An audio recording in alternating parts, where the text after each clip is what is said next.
नमस्कार, मी स्नेहा. स्वागत आहे स्नेहाच अन्नपूर्णा किचन या आपल्या आवडत्या चॅनेलवर. आज आपण बनवणार आहोत एक झटपट, पौष्टिक आणि खमंग अशी व्हेज पुलाव रेसिपी. रोजच्या जेवणात थोडा बदल हवा असेल किंवा एका खास दिवशी थोडं स्पेशल बनवायचं असेल तर हा रंगीत भाज्यांनी आणि मसाल्याच्या खमंग सुवासाने भरलेला पुलाव नक्कीच करून बघा. चला तर मग पाहूयात कोणकोणतं साहित्य लागणार आहे.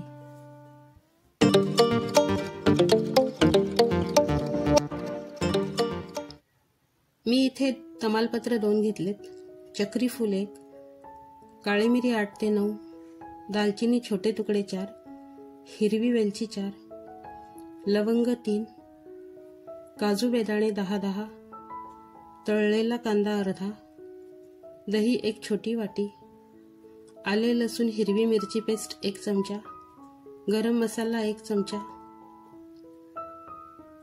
शहाजिरे 1 चमचा, धने जिरे पावडर 1 चमचा, हळद 1 चमचा, लिंबू रस 1 चमचा, तूप 2 चमचे, 1 पळी तेल सुद्धा आपल्याला इथे लागणार आहे, मीठ चवीनुसार,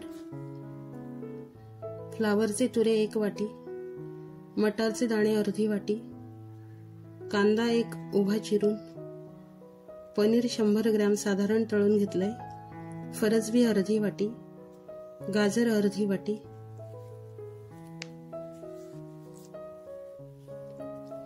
तांदूळ 1 ग्लास म्हणजे जवळजवळ 250 ग्रॅम एवढे मी अर्धा तास आधी भिजवून घेतले. पातेलीमध्ये तूप घालूयात.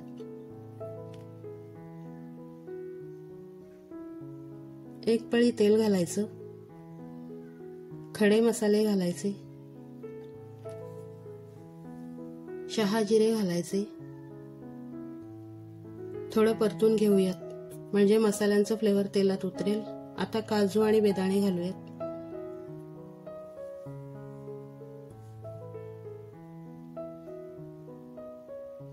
कांदा घालूयात.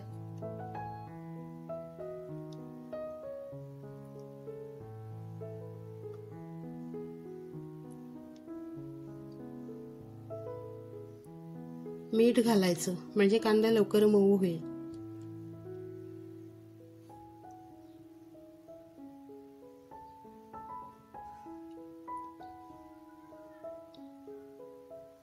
मिरची आले लसूणची पेस्ट घालूयात.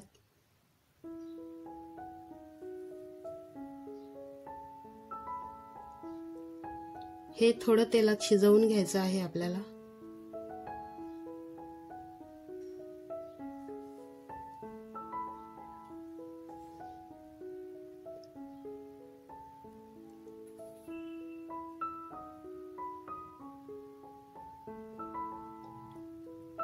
आता पावडर मसाले घालायचे. हळद, धने जिरे पावडर, गरम मसाला,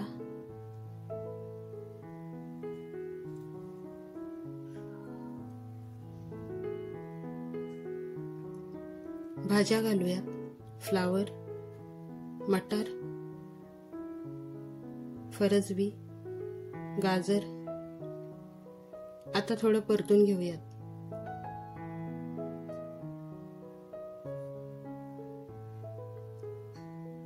दही घालायचंय.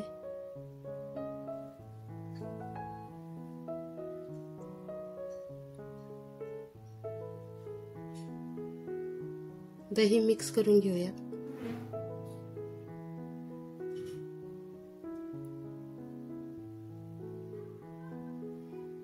पनीर घालूयात.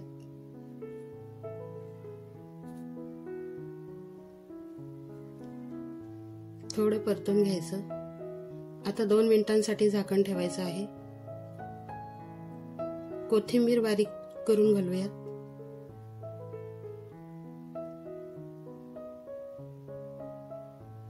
थोडीशी मिक्स करून घेऊयात. आता तांदूळ घालायचे. लिंबू रस घालायचं.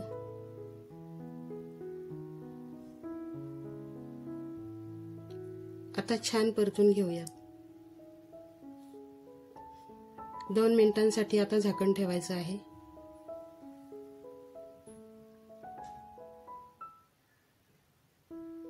गरम पाणी घालूयात. मी इथे 1 ग्लास तांदळांना 2.5 ग्लास पाणी घातलंय. थोडं मिक्स करून घ्यायचं. हे बघा छान उकळी आली आहे. आता गॅसची फ्लेम कमी करायची आणि झाकण ठेवायचं.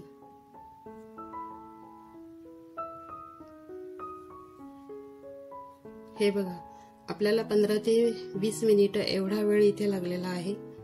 आपला मोकळा चळचळीत पुलाव तयार झाला आहे. खमंग सुगंध येतोय.